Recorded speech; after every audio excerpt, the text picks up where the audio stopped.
In a world where information seems to travel at the speed of light and traffic at a snail's pace, where the agenda of those at the helm doesn't always reflect the pressures on the streets, where the rubber hits the road, where there's queue of issues needing to be interrogated in the name of speaking truth to power. Welcome to a place at the table, where we set the agenda, table the issues that matter to you, and invite you to take a seat at the table.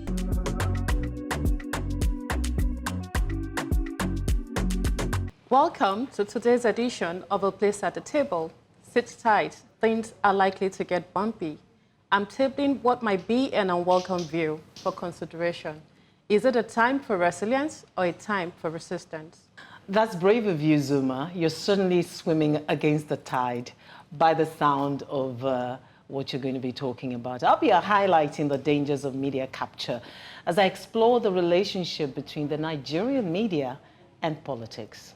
The media aren't the only ones in danger of being captured. My advocacy is titled A Captured Military.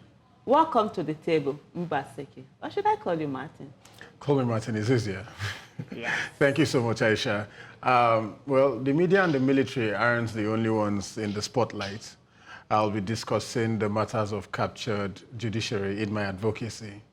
Dele, you're new like me. Should I be welcoming you, or we should be welcoming ourselves to the table? Well, you know how it is. Some will say, why are we wasting time on greetings when the house is on fire? Perhaps I'm speaking of a captured nation where the rule of law, and indeed those who pretend to be citizens and think themselves citizens, are in shackles. Now that you've heard the lineup, my earlier statement that things might get bumpy is probably an understatement. Dele has said it, no time to waste, so let's get started.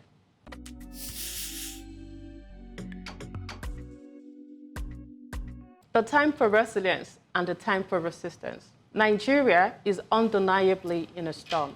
The harsh economic realities, soaring inflation, skyrocketing fuel prices, and doubling of staple food items have ignited a justifiable rage within the populace. The absence of commensurate wage increase has only amplified the public's discontent. We are all feeling the pain. Understandably, there is a growing clamor for protest, demanding everything from drastic fuel price reductions to wholesale overhauls of our electoral and judicial systems, to an increase in minimum wage, to free primary and secondary education. While the passion behind these calls is undeniable, the lack of clarity and focus on achievable goals is equally evident. It's a symptom of a larger issue, a communication gap between the government and the governed. Education from primary to secondary level has been free for years. The fuel subsidy, a well-intentioned policy, has contributed significantly to our economic woes. The government is far from perfect, but efforts to deliver and alleviate the current hardship are underway. Protest, while a democratic right, could make the situation worse. This is not the time to disrupt an already fragile economy. It is a time for resilience, unity, and trust in the government to steer us out of this quagmire. We must acknowledge that the challenges we face are as a result of years of mismanagement, corruption, and a lack of productivity. Quick fixes cannot solve it.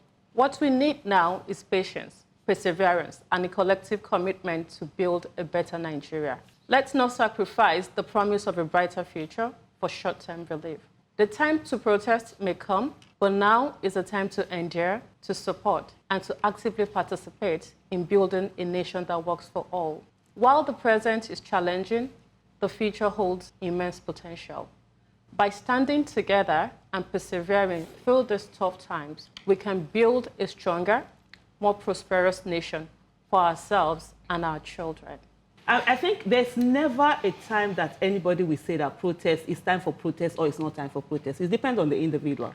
If you want to protest, you have a right to protest, and you should protest. And nobody should tell you not to protest, because you're not wearing my shoe.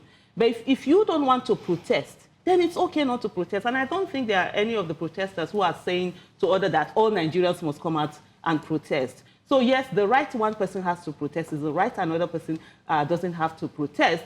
But then we shouldn't tell anyone the right time to protest. Anybody, when it's their time to protest, it's their time to protest. And I'll give you an example. In 2010, when they did Occupy Nigeria, I didn't protest. Why? Because I wanted subsidy to be removed. But in that, I admired the courage of the protesters that were there and the fact that Nigerians could come together and, you know, advocate on an issue which we hadn't seen, you know, for a long time after the militarization that we had and all of that. And, you know, it's repeatedly, Nigerians have been insulted by the people who are supposed to serve them. You've seen the deputy speaker of the House of Representatives saying that, oh, they are weak. They're going to be at home sleeping, while people who are strong will be on the street. That weakness, it will follow him. Because people are dying of hunger. We have 4.4 million children who can't feed themselves. All of us sitting at this table, we won't say that we don't have 3 square meals. They've been spending money anyhow. How many? They've already bought a presidential. They've given allocated money for their presidential jet. I could go on and on, but I'll allow my co-host to speak. But at the end of the day, if you don't want to protest, please don't protest. Nobody is asking you to protest. But don't tell people when and how they are going to protest. It is their right and they know what they're going through. And if we are okay, they are not okay. And they have the right to come out. Thank you. Those who rule Nigeria are completely divorced from the reality of the Nigerian. They can pray money into inboxes, emails. They can tell us how they are planning to use the period when people are groaning in hunger to sleep in their homes and rest. They can speak the way they speak because they are not connected to the people that they rule. They are not touched by the pains of our affliction. In a country where the rulers are touched by the pains of the ruled's affliction, you will not have a president buying a jet as a priority in a country where we have the population of several countries in young people walking the streets uneducated. We have over 15 million children. Picture that. By Nigerian definition, children are those under the ages of 14, 15. Yeah. You have 15 million of them. And by the way, that is the United Nations telling us we have become so discounted that the state does not even know how many we are. So you have a situation where when you preach resilience in this situation, what the person is actually preaching is an acceptance of serfdom or at worst of slavery, because it is suggestive of an illusory hope that is saying that the future will be better if we persevere in the moment. But I am 56 years old. I have heard these same stories told as the country has grown progressively worse over the years. Young shall grow, greater tomorrow, the leaders of tomorrow. I got my gray hairs in unimaginable places now. And I'm still being told I'm too young to speak in this country of gerontocrats. And it's not as if these gerontocrats even have the brain capacity to envisage the future and to then take Nigerians into that future. What you have are a sybaritic lot who have been given completely to their appetites, base appetites. They are not consumed by any overarching vision of the future. They do not sit there at any point in time and conceive of a project that has lofty goals and ambition. Everything is informed by the need to steal. So for me, I think that the most important thing that is making us protest or making Nigerian citizens protest is the fact that this administration has destroyed and killed hope. Yeah, absolutely. And Nigerians have gotten to the place where they have endured for over 1 year now. And they've endured Buhari's 8 years. Cool. And they've now endured another 1 year of extreme hardship and hopelessness. When you take, the only thing you shouldn't take from a man should be hope. And once you take hope from somebody, you take away his dignity, you take away his humanity, and you take away every other thing that he has. And so he can't even look forward to tomorrow. He doesn't even know if his actions are guaranteed. Whatever he does would yield anything. And this is why you now have suicide rates that have increased in Nigeria based on government's failure. and then you have a fractured economy. You fractured the economy. The economy wasn't this fractured when you came. And then you don't want people to protest because why? It's like beating a child and telling the child not to cry. And I think Nigerians have every right to react, and they react in such a way that they deem fit. Because we cannot have, like co-hosts have said on this table, that you cannot have a government that is so insensitive, a government that has taken away hope from people. People can't even invest these days. Nobody wants to go into business because you try to invest and you're not even sure. The uncertainties are crazy. Nobody is now having 5-year plan because you can't even plan. Dollar today is 1.6, tomorrow is 1.5, next day pounds is 2,000. You can't plan. I'm even talking about the middle class now. We've not even gone to the people who live on a daily basis that can't even, nothing concerns them with the dollarization of the economy, and all they just want is to buy gari, eat, and go to bed. You still go to bed at home. If you survive the day, you're not sure the level of insecurity will come to your house and kill you. So Nigerians are saying, we are tired of this because it doesn't seem like the government is listening. I'd like to salute your courage for daring to be different. I hear you and I hear you loudly. You've talked about quick fixes cannot fix what we have on our hands in Nigeria right now. You've talked about short-term relief, endure, need for us to endure, time for us to rebuild, build a stronger, more prosperous nation. You've particularly talked about the communication gap between the government and the governed, and the fact that efforts are underway to alleviate the challenges we have. And I love everything. It's check, check, check for me, because the way leaders think is different from the way followers think. Followers see, okay, this is the effect of what you're doing. A leader sees beyond what the follower sees and makes decisions based on what he sees that the follower is not privy to. So given that, I would say what we have had in time past, and some Nigerians have pointed us to it. I remember the Emir of Kano, Sanusi, when he was CBN, I think shortly before he stepped down from being CBN governor, said something about, see, what is happening in Nigeria, by the time it gets into full maturity, we're not going to find it funny. So we didn't just end up here. There was a build-up to how we got here from different leaders. I'm buying yam, a tuber of yam in the market at 10,000 naira. It is ridiculous. It's even beyond ridiculous. You cannot buy beans. I mean, foodstuff, just as you said in your advocacy, it's just, the prices are just off the hook. I don't want to continue experiencing that. The government should communicate better the policies they are working on, the short and long-term implications of said policies, and give Nigerians a glimpse of the light at the end of the tunnel. All right. Navigating difficult times requires that we come to the table and ask ourselves difficult questions. No sacred cows, right, Zumah? I'll be shining the torchlight on an institution I'm very much invested in.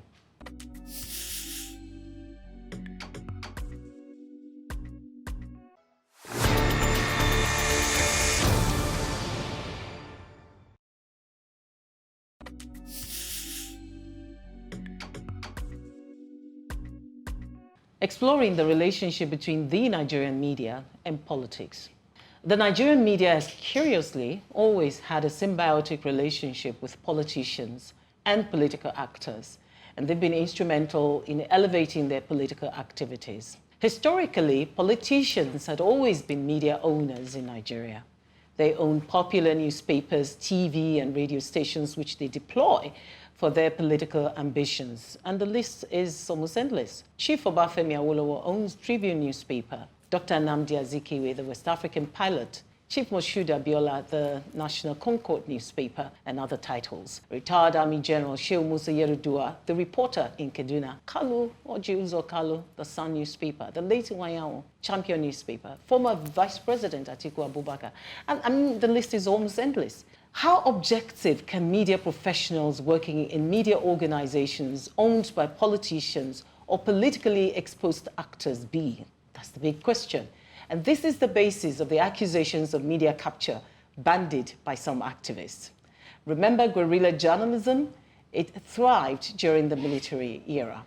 And in spite of the ownership history, the Nigerian press has always been formidable and fearless. It still is, given the spate of arrests of journalists by the state presently. We are inherently biased as individuals. We use different lenses to view the stories we report as a result of our orientations.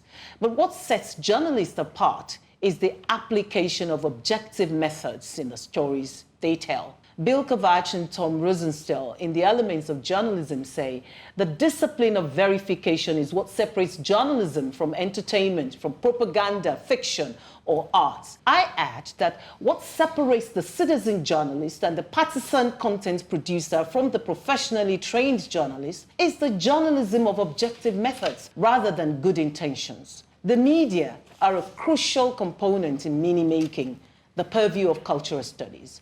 The media, therefore, makes sense of political party messaging, convey and interrogate campaigns and manifestos of political parties. They must not goad or incite the people. They must reflect the challenges, rather. They must reflect the yearnings and aspirations of citizens in the stories they tell. The Nigerian media needs to work on staying on the news more and prioritizing solutions journalism, developmental journalism in the multitude of complaints and despondency in the country. There's been a question in terms of about journalism as to whether journalism is really supposed to, there's no bias in stories. And I think that is something, that's a theoretical question and debate when you're studying media and communications. But I think that there has to be, because you're human. However, it's got to be balanced. And you're supposed to then allow people to have their own, put out the story, no matter how, and then allow people to get information and make their judgment, make their judgment and opinion. But I think that by and large, it is going to be extremely difficult to say that politicians, and not just politicians actually, have permeated the media, their journalism, but also corporations and big business owners. They also use that to drive home certain narrative. Right now, we are talking about genetically modified products. GMOs. And yes, GMOs. And big corporations are entering the media, trying to change the narrative of the dangers of these genetically GMOs. And so we need to, at the end of the day, consider one thing that I always say, humanity. First of all, you are human before any other thing. And how many more years do you have to live for you to try to change a narrative that you will not be alive for too long to enjoy or benefit from? So why don't you just do the right thing? The Nigerian press is not different from the Nigerian judiciary or the Nigerian police or the Nigerian customs or the Nigerian clerics, for that matter. So when you're talking about the Nigerian press, let us be clear. I have rarely opened a story in any Nigerian newspaper without being able to tell who paid for that story to be there.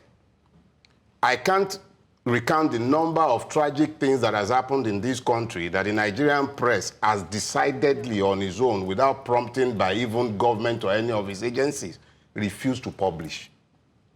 Routinely, the Nigerian press censors itself. I know that you have a lot of guerrilla... For national interest, for the sake of national interest. Who determines national interest in this case? Who determines national interest? That's another story entirely, because exactly what is in the interest of the Nigerian state that the rulers have ever done. So when we begin to hide behind all these their terms, national interest and the rest, is just a way to continue covering up the truth that we don't want to expose. The internet and social media has made it that much more difficult to conceal the truth. But yes, I concede, irresponsible level of journalism is going on at that level because of the untrained nature of the practitioners. But the trained practitioners in the media houses in Nigeria, exactly how unbiased are their reporting? How much oxygen are they giving to contrary views? How many media houses in Nigeria, how many, in truth, can afford to tell the truth? Well, truth is expensive, and you have to pay a lot, you have to sacrifice a lot. When you say the truth, there's a lot of punishment that goes with it. Yeah. Unfortunately, in Nigeria is the kind of country where by doing the right thing, you're actually being punished. The media is supposed to be the watchdog of the society, but it isn't. And like Dele... Do you mean totally or parts of the media? Because if you say it isn't, then it's... No, it isn't. It isn't. It's an industry problem. Yeah, it's not. Currently, it's not. Yeah, you might have some... When they say in the land of the blind, one-eyed person, one person might do one thing, but it isn't, honestly. The media has actually failed the nation, and it's supposed to be that conscience of the nation. It's supposed to be one that is educating, the nation. But at the end of the day, they say who pays the piper dictates the tune. And I totally understand why politicians would own media houses. They want to ensure that they drive narratives. They want to be assured that they control information, because information is everything. But unfortunately, in the words of Chude, we said social media has democratized media. And so that has enabled a lot of people to be able to have voices and speak. We've gotten to a place whereby you can actually speak. Citizens can speak, and those who are in government are forced to respond, unlike those days when we didn't have social media, and then they can control what article is published or what is not published or what story it is. When you talk about national interest, I find it laughable when we talk about this national interest, especially when it comes to the insecurity. That's where they actually use this term. People are being killed, even up to right now, but there's a media blackout. They are not being reported. In Abuja, terrorists are coming in to take people from their houses. There are people who are not sleeping at night because they have to keep guard. They have to be out. In neighborhoods, citizens are coming together to guard their places. We're going through so much in Abuja. The media, there's no report. And then we're saying, in the interest of national interest, don't put those things out. But citizens are being killed. Businesses are being destroyed. And so these are really serious things that are happening. Okay, so the media used to be the place we go to for having a balanced, objective information so we can form an informed opinion, right? But that is not the case today. There are so many narratives, so many agenda being funded by different groups, different parties. And it's quite sad because an average Nigerian struggle with informed access to well-organized information. We are not very good at researching. We are not very good. When we talk about bandwagon effects, that is a major cause of the bandwagon effects. Herd mentality. Herd mentality. People just want to parrot what others are parroting. They actually can pause to critically think. But then you can't blame them of the inability to critically think when they don't have access to objective information. It's quite sad where we are, but due to where we are at now, the quality of journalism is very, very poor. And it's largely due to the narration, pushing narratives and guiding opinions. I'm trying to look for the right words. I don't have it. But largely, when you see a news article now, the caption has already given you a preconceived opinion even before you read the article. And sometimes most of the things in the actual article is totally different from the caption. So there is... Are we conflating what we read on social media with traditional media? Because I'm talking again, about even things being put out by traditional media, even things being shared on here like this. So if you're not someone who will go back to verify, who will even actually open the article from traditional media to read what is inside the article, you will just keep parroting and keep going with what is untrue. And it's largely due to this idea that we want to be viral, we are pushing for clicks, or if it's largely a clickbait mentality. I love your advocacy, particularly about the fact that the media needs to be objective. I don't know how we are going to get there, but it's absolutely important for our future for us to have an objective media such that access to information will not become a chore. Thank you. Thank you very much. It's about the discipline of verification. Where the integrity of the gatekeepers is compromised, they're rendered impotent, and the gates may as well be thrown wide open. Funke, you may as well be speaking of my topic on a captured military. Who is watching over our nation when the watchmen are compromised?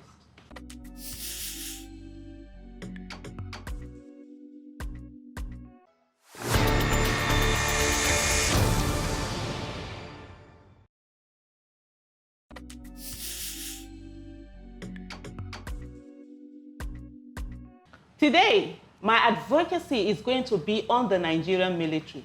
The Nigerian military has forgotten that its allegiance is supposed to be to the Constitution of the Federal Republic of Nigeria and not to whoever it is that occupies the office of the president. The duty of the Nigerian military is to protect the territorial integrity of Nigeria and not to tell citizens how they can protest or not protest. The military should focus on the terrorists, bandits, and kidnappers that are threatening the lives and properties of this nation. Over the years, we have had the Nigerian military degrade itself to the level where they can be called upon by a governor to kill peaceful protesters who were merely demanding to be protected from the brutality of the Nigerian police, as we saw happen on the 20th of October, 2020. I will stop here and take a quote from the speech of Army General Mark A. Milley, when he was transferring responsibility as chairman of the Joint Chiefs of Staff to Air Force General C.Q. Brown Jr. And he said, "The Constitution gives purpose to service. It is that document that all of us in uniform swear to protect and defend against all enemies, foreign and domestic. That has been true across generations, and we in uniform are willing to die to pass that document on to the next generation.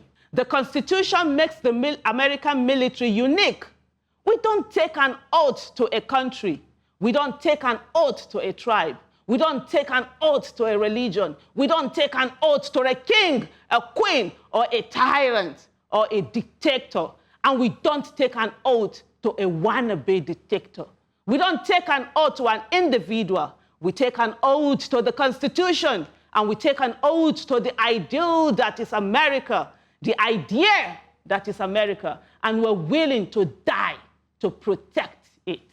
When will the Nigerian military get to the point where their oath is only to the Constitution and not to a dictator, a tyrant, or an illegitimate president? You used a lot of words, and I think we should deal with this by dealing with those words. The first of those words, Constitution.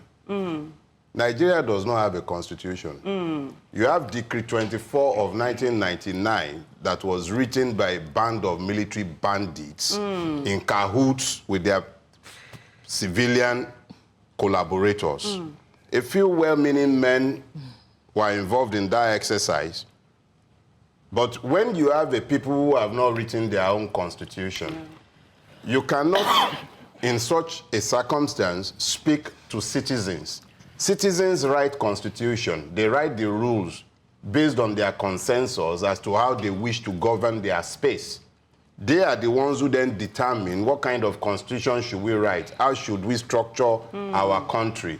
The last time the Nigerian did anything remotely like that was in 1962, when we moved from the 1960 Independence Constitution to the 1963 Republican Constitution. In actual fact, to create a fourth region, there had to be a plebiscite. The Western Regional House of Assembly had to pass the motion by a 2/3 majority. The Federal House of Representatives in Lagos equally had to pass that motion by a 2/3 majority before the Midwestern region was created. Since that time till today, we now have 36 states. In the country that we have managed to evolve, no thanks to the military who have forced the constitution on us without consultation, we now have 37 states effectively with the intervention of the Supreme Court that has now turned Abuja into our 37th state. We have 774 local governments, and all of a sudden, local governments are being created on the basis of land space. So you don't have a constitution. Let's start with that. When you factor that into the thinking, the madness afflicting our military will become easier to understand. The military in Nigeria is not there to serve a constitution. It is there to preserve the Nigerian state, which is essentially a criminal enterprise benefiting a few whilst holding the larger majority captive. So the Nigerian military does not serve the Nigerian people. It serves the purpose of preserving the state. Whether that be at the expense of killing each and every one of the people who pretend to be citizens and have deluded themselves into accepting that lie, because citizenship does not exist in a space ungoverned by law. But then I'll be running into the topic that I hope to be speaking to. But just understand, you don't have a constitution. Your military is not the same as the American military, where that lofty quote came from, and we are certainly not citizens. You know, I like what you said about preserving the work of the military is to preserve the state and to defend it. I didn't say it's to defend it. I said it's to preserve it. Preserve. Yes. I thought I heard you say defend as well, but I particularly heard preserving the state, and I like what you've spoken to in that context. But I also know that for every president in the country is the commander-in-chief of the armed forces, which means the president oversees the military. However, if we look at the history of Nigeria and the military we have today, we see this. They're at the very foundation of this country, and they've been involved in the administration, even if it is, we call it ruling. They've ruled in parts. And progressively, we've seen the deterioration of the Nigerian military to the extent that there is huge corruption in terms of whether they're buying arms and ammunition, and how the Boko Haram saga has been handled by the military, really. And I found myself making an advocacy in the past about how the military has degenerated, progressively in the past. And what we've seen today is that the Nigerian society has been militarized. So we find all kinds, apart from the main military, we find all kinds of people in uniforms. So there is this culture of people in uniform in Nigeria, in addition to the military. And we've seen professionalism in the military dwindle. And I hear you loudly, Aisha, when you say the military is in this particular state. Again, in the past, you didn't see the military on the streets anyhow, because they were almost always in the barracks. They only came out, during particularly, special times. But nowadays, what do we see? They're everywhere. There are roadblocks there. So it makes them ubiquitous again. So hopefully, you have made your advocacy. I love it. And I have spoken to that in the past as well. I hope that this capture of the military will be looked into, and the president, who's the chief commander-in-chief of the armed forces, will look at how we have allowed the military to be so commonplace in Nigeria. I think that we need to, first of all, examine the symbol of the military. And if you ask me, the first thing that shows you that this is a military officer and this is a civilian is camouflage. And it will interest you to know that the Nigerian military, Nigerian army in defense, has not paid the person who designed the camouflage of Nigeria till today. So that makes them captured. I don't understand. So I'm getting somewhere, because you've got to at least criminality. That is criminality. That's intellectual property theft, right? So you've got to account for yourself and for your people for you to be able to have some level of legitimacy. The camouflage the Nigerian army wears is designed uniquely using the 36 states, including the FCT. So it was wrong now. It should have been 37 states. Yeah, but it's now that it's 37, but it was designed before. No, it was designed recently. Oh, okay. It was designed recently, 6 or 7 years ago. So you look at that and you see how the Nigerian state works. It's a criminal enterprise. And once you see that people are not accountable, people don't, there's no legitimacy, first of all, so there's no accountability. So people just begin to do things anyhow, and you don't expect the same person who is wearing a camouflage who is stolen to then defend you. Okay. Yeah. That's an indigenous camouflage. I'm struggling with what you're saying in the sense of it. Are you saying that the Nigerian military is illegitimate? The uniform that represents them is illegitimate. Had it always been like that? Because I said the camouflage was designed less than 7 years ago. And they refused to pay the person who designed it. That's what he said. And they are using it. They are wearing it. Interesting. And they are bullying the person, basically. So just like what we had during military I know era, the person. where they bullied all of us. And the matter is in court. So it's not even a question of rumor. It is what is really happening. And you can't do that to your citizens. Let me point something out. They understand that the uniform they wear confers impunity Yes, on them. They want to share So that when impunity. you dare to wear the same thing, you are suggesting that you too, you have been licensed to act with impunity. Absolutely. We will show you that you are Anyway, not let's come licensed. back to Zumah. I think the Nigeria's military lack of desire to have civilians wear the same garb as them is largely due to impersonation, and it stemmed from the military role. There was a certain authority they had that they feel like civilians should not be able to take advantage of them. I think that should change now. We left military role more than 22 Kakina cloth. years ago, 25 years ago. So we should be able to move past all of that. And it's quite sad that Nigeria is at the point where we are using the military to settle internal situations. Yeah. I'm surprised that the military are putting their mouth in protest among citizens. It's very, very sad. And I think this calls to question the capacity of our local security institutions, the police, the civil defense. What are they doing? So if they can't enforce law and order on a national scale, what precisely are they doing? Again, that needs to be addressed. And back to what Dele said about Nigerian constitution. Beyond the constitution, there is no Nigerian identity. What makes a Nigerian? An American can clearly define what makes an American. But a Nigerian cannot say what makes a Nigerian. We don't have an identity, and it's important for the government or for the NOA, again, back to them, for us to define what it means to be a Nigerian, such that we can have something to defend and something to be proud of. Thank you so much. And I think taking off from that issue of identity, we don't even have a nation. So we need to build our nationhood to be able to do that. And I love the way Dele put it in terms of, what I was thinking about is that this is what happens when people are conditioned. We're just conditioned to believe the Constitution, that it's not even really that of we the people, and we've been forced to accept it. And over the years, criminality becomes something you accept because you're just, but I thought we had a sovereign it. national conference at some point. So there was a 2014 conference, but of course, the moment General Buhari came to power, it was the first thing he threw in the dustbin. And it's not in our character to revisit anything in the past. We'll start something brand new. So I'm sure they will. Because of course, when it's brand new, it's they'll not vote more money.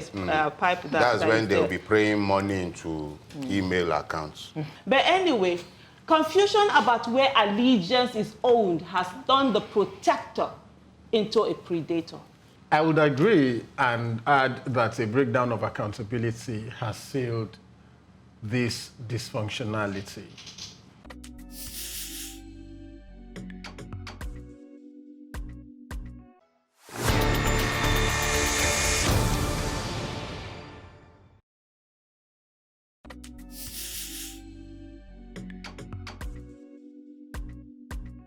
Judicial accountability. The Nigerian judicial system has suffered significant capture. In 2022, one informed commentator actually described the shape of Nigeria's judiciary as follows. Nigeria's judiciary appears deep in the throes of being reshaped as an estate defined by filial and genital relations to facilitate transactions of political power. Judicial capture in this manner is an attack on judicial independence, a constitutive attribute of the judicial branch. The attendant absence of transparency in judiciary appointments and accountability have cascaded into worsening record of human rights violations, abuse of power, sexual and gender-based violence, and police brutality without justice in the court of law. As a result, there is a drastic reduction of trust and confidence in the judicial system, such that many victims are compelled to resign to fate due to the subversion of justice or vigilantism. Yeah. The perception of citizens and keen observers on the lack of faith in the judiciary due to judicial capture has increased to 72% as far back as 2022, in comparison to 67% in 2020. the conversation around judicial accountability and reforms should not be left to lawyers and politicians alone. It is a conversation that should be had with all citizens and those who mean well for the country and the continent at large. As citizens, we need to combine activism and the role of civic responsibility to combat judicial rascality and wrest the only arm that guarantees citizens equity, justice, and fairness from the hands of politicians, business owners, and powerful corporations. There is also a need to address the issue of capacity building to ensure heads of courts are strengthened with necessary tools required to carry out disciplinary sanctions, investigations, research, and build solidarity where needed. Like Dele said earlier, every aspect of our institutions has deteriorated over the years. But it's surprising that we still have sexual and gender-based violence in the judiciary at this age and time, and no one is talking about it. Like how? I thought the judiciary, they are meant to be the highest echelon of responsibility, of accountability. At what point did it go wrong? And what can we do to address this? I'm not particularly sure I have the range because even the rot that you're describing is very strange to me. Like how? I still very much believe in the Nigerian judicial system. So I'm surprised that it doesn't work because my experience of it is quite different. So I would like you to share more on when we're talking about judicial accountability, what precisely are we talking about? You mentioned sexual and gender-based violence. If a woman is being deprived of her rights and she's being violated, and you run to the judicial system, the first point of call, which is supposed to be the police, right? Which is part of the judicial system, actually. The first thing you're, so what were you doing there? Why were you out at night? No be your husband. No supposed to beat you. So these are the things you get to experience in your daily interactions with the judicial system in Nigeria. And then, and this level of subversion of justice, you see what is black and what is white, you call it black. You see what is black and you call it white. So it is pervasive. And not just that, the fact that I put that quote initially was very, very key. The Nigerian judicial system has been captured from the point of entry, the appointments. Judges, heads of courts are appointing their children.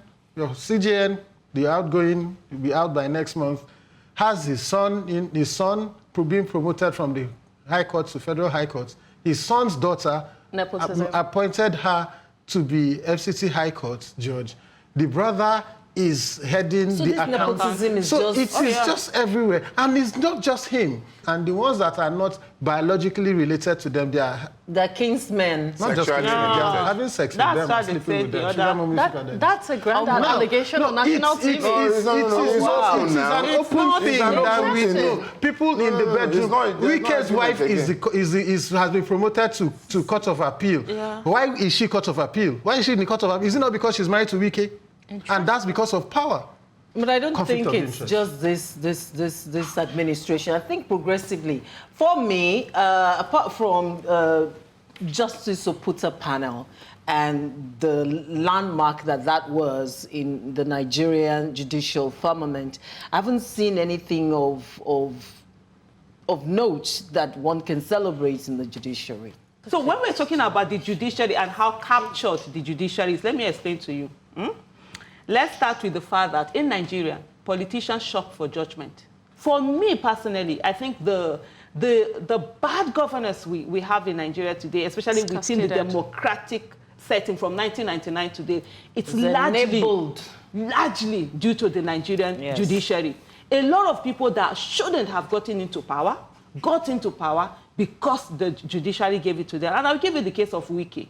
Wike was never supposed to be Rivers State government. But guess what happened at the Supreme Court? They said that the card reader is not, it's not admissible in the court. So therefore, whatever happened, the number of people that were more than the people who had been accredited, you cannot come and just, you had your numbers, you went on. Ahmed Lawal recently, you saw what happened. Someone that didn't even participate in the primaries, he didn't participate in I think that's primaries they call it that they did, but at the end of the day, the Supreme Court will say, because of technicality and whatever, you're supposed to put it in this way, you didn't put it in this way, and then he got it. So this is the way you can clearly see how compromised. I think Rotimi Amechi also, there was a drama that happened before he got on. So we've had a lot of, the judiciary being compromised. And I can tell you something, with the insurgency also that we have, it's because people can't get justice. They take the laws into their hands. That's why when you see people that have interacted with terrorists or bandits or insurgents, when they meet with them and talk to them and hear them, they now come out as if they are defending them.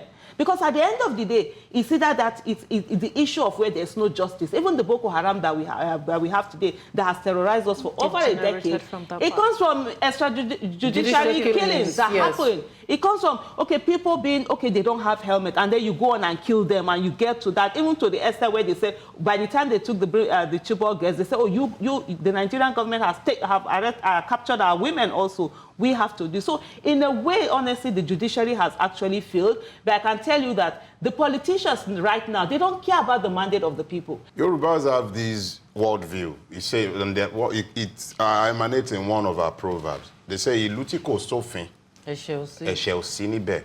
When you translate that, what it's saying is that a place that is shorn of laws cannot have crimes. Or essentially, there can be no sins where there are no laws. A law without consequences is a suggestion. But you see, what the Yorubas are saying, when you are familiar with Yoruba culture, you know that it is impossible for the Yoruba to think of a place that is devoid of laws or that has no rules. They would never think like that. Yorubas have a systemized society that tells you how you place a broom, what to do. We have systems of taboos, all kind of rules. Yeah. But what the Yorubas are saying in that proverb is that a place ungoverned by law. That is a place where the law does not enforced. You can do no wrong there. You can't do any wrong in that place. So they are suggesting a place that is governed by impunity. They obviously had Nigeria in mind. The first thing that was lost before Nigeria became lost was our judiciary. Without the loss of the judiciary, the Nigerian people will not be in the mess that we are in today. Ordinarily, justice is suggestive of a situation where the right thing is done, equity is done. You make sure that the process of getting to the decision is equally open to everybody, so there is equality and all of that.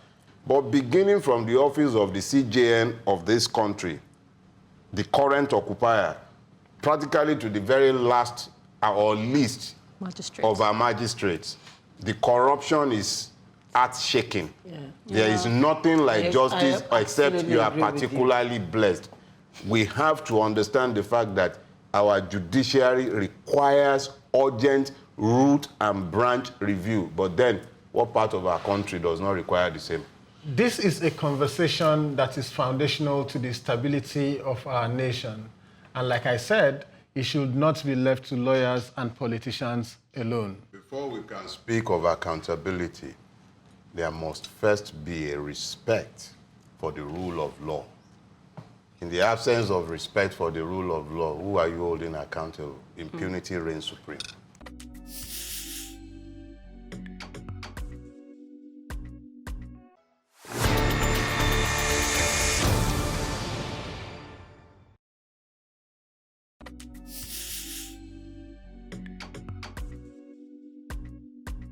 Where there is no rule of law, there is no citizenship.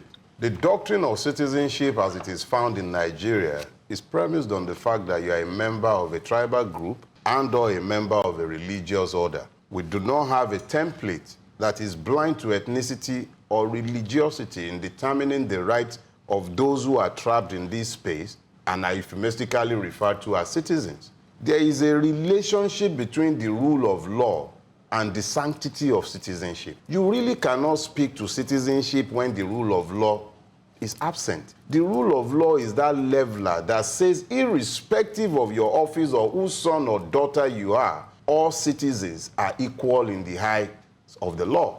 It is only the supremacy of the law that counts. We're saying that the state and the citizens are beholden to the law, and the law reigns supreme without fear or favor. By contrast, where the law is wholly dependent on the subjective interpretation of one man, where the law is what a man says, we cannot speak of citizenship.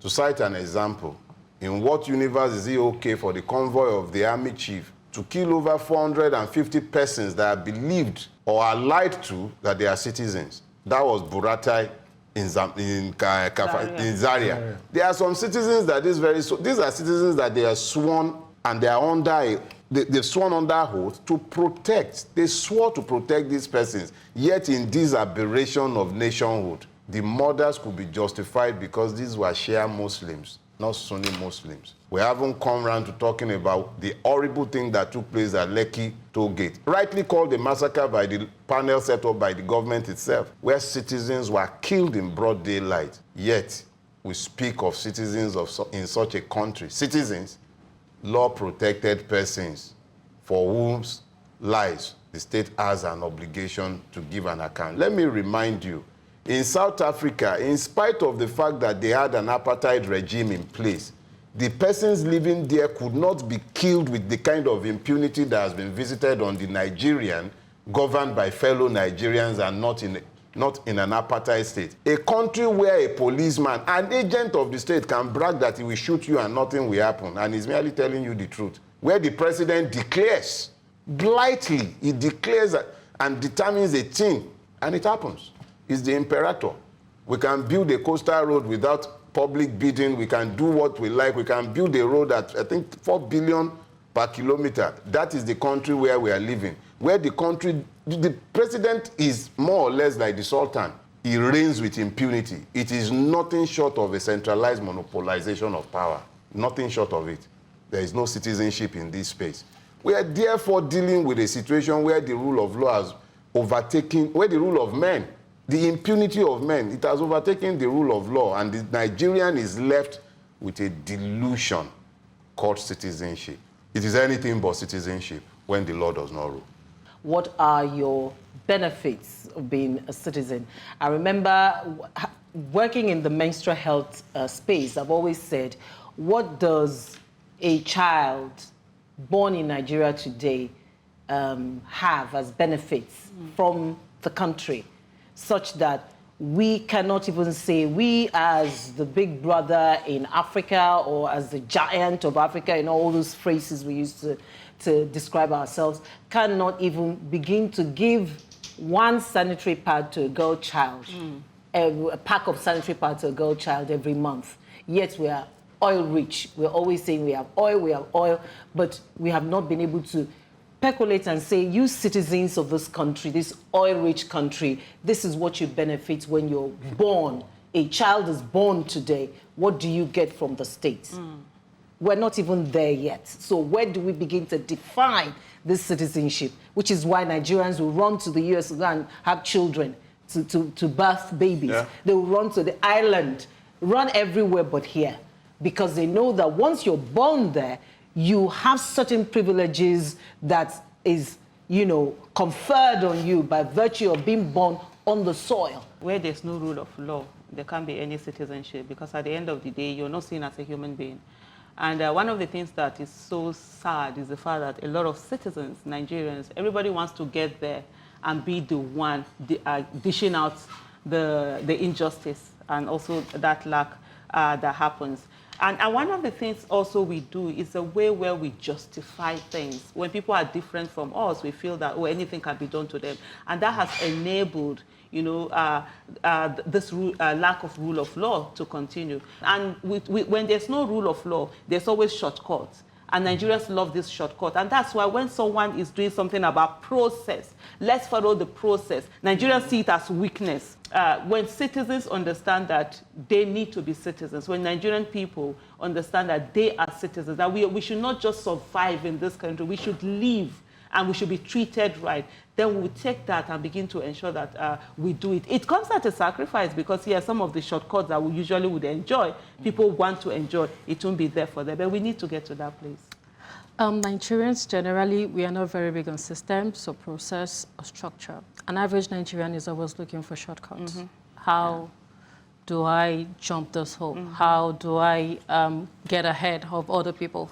And this reflects in everything we do, from how we queue to get on the bus, to how we behave in public places. Even on election day, we don't respect other people, and we also don't respect ourselves.